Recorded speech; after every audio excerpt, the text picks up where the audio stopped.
So Ron and I have no idea what's going on. He said he used to speak Spanish when he was in high school.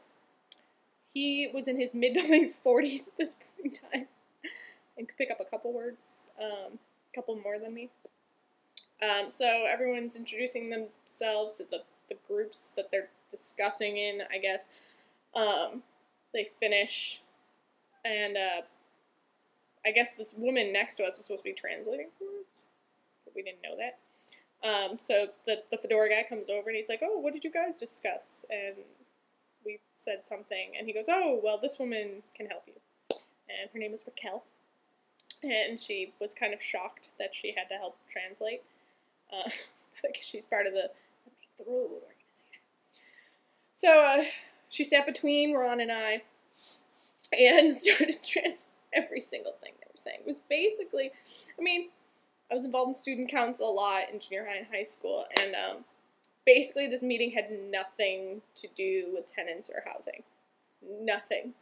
This meeting was about how to lead discussion and how to like create an agenda, how to stick to the agenda, what you do when people you're trying to have a discussion with get off track, like all this stuff that I already knew. But this woman was like sitting next to me, translating everything the two people who were organizing were saying, and every time everyone raised their hand, I'm like, I can't sneak out now. This woman has been translating for me, and if I just like go to the bathroom and don't come back, I'll make her feel like crap. So I stayed.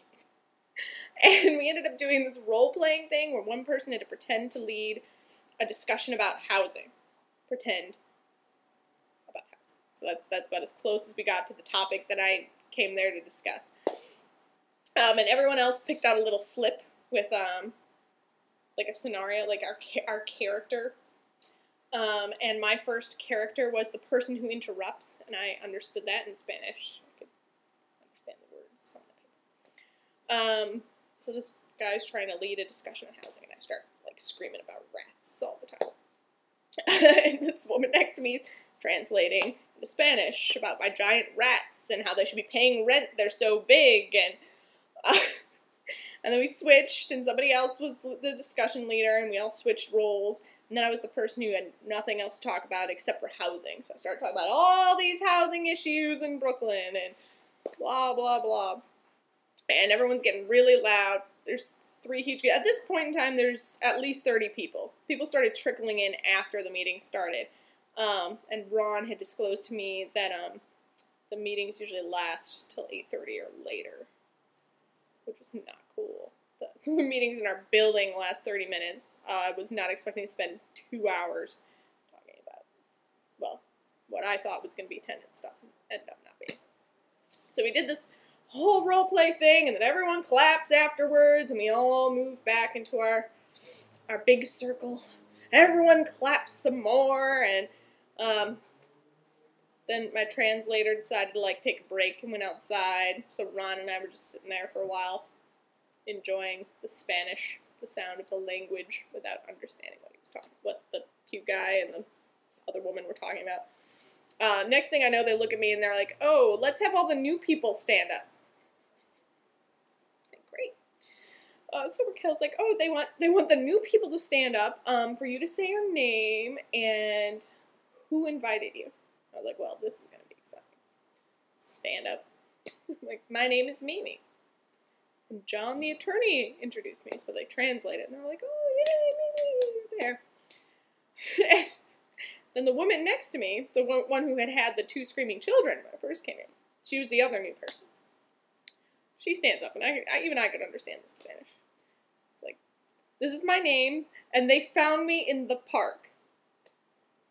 The park out front, in front of the building."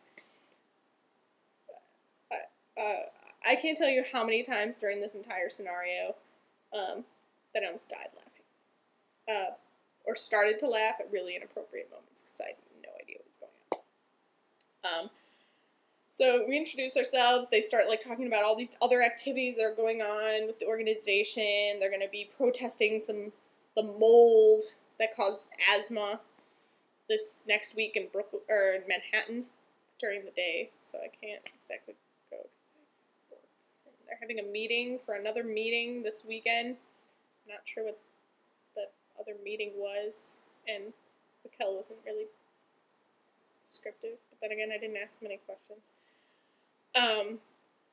So they're doing their announcements, and then the cute guy with the fedora picks up his accordion again, and he starts playing, and everyone starts singing another song that I have no idea what it is, and like clapping. And he finishes that song, and then he starts another one, and everyone starts clapping, and then everyone stands up and starts dancing in the circle and like clapping. Then they start doing this like intense clap, and then they all scream, and Ron and I were like, okay, well, that was interesting to say the least. And then our translator Raquel told us that was the community clap, and that's the community unity clap, and that's what they do at every protest, everything they do when they just want to, be one. They do their intense clap. That's great. And this whole time, like the last 10 minutes, somebody was setting up food, and I really couldn't identify what it was. And at this point, it was past 8:30. They're like, oh, thank you so much for coming. I'm glad we could see these new faces. And apparently every week is a different topic. So I'm kind of mad at this lawyer guy who made me think that I was going to be working on tenant stuff. Because I don't even know if they know what's going to happen for the next week. But the moral of the story is I'll probably go back because I'm a sucker for a pretty face. And it was kind of fun. Only this time I'm going to come back to the building first and force, like, Hector or someone to come with me. So it's, 1, a little less awkward. 2, they can just translate for me.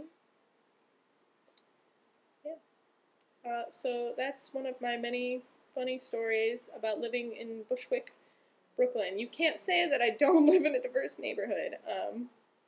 That's for sure. But they were all really warm and friendly regardless of the hysterically awkward